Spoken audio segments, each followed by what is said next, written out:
என்ன புடுங்கிறதுக்கு நீங்க போறீங்க? அந்த ரிசர்வேஷன் எடுத்துருவோம். மக்கள் யோசிக்கிட்டோம். ஏதாவது ஒரு முடிவு நோக்கி போவாங்கல்ல.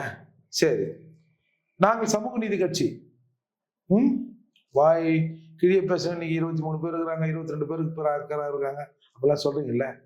ரிசர்வேஷன் எங்களுக்கு இல்லையா? நீங்க எங்களை எத்தனை பேர் நீ எம்எல்ஏ ஆக பார்ப்போம்? சமூக நீதி தானே. தனி தொகுதியை தாண்டி போட்டியிட முடியாத ஒரு சூழல் என்னைக்கும் இருக்குல்ல சார்? இல்ல சார், நான் சொல்றது என்னன்னா ரிசர்வேஷனே கிடையாது சார். நீ பாவமா எஸ்சி ஜனங்க கூப்பிட்டு ஒரு 10-20 பேர் சீட்டு கொடுக்குமா அப்படின்னு எத்தனை கட்சி கொடுப்பீங்க பார்ப்போம். நீங்க சேலஞ்ச் பண்றீங்க. அப்ப நாங்க யோசிக்கிறோம் சார். ரிசர்வேஷன் இருக்கிறவங்க ஒரு 44 பேர் அங்க போய் உட்காந்துக்கிறான், ஒண்ணுமே புடுங்காம.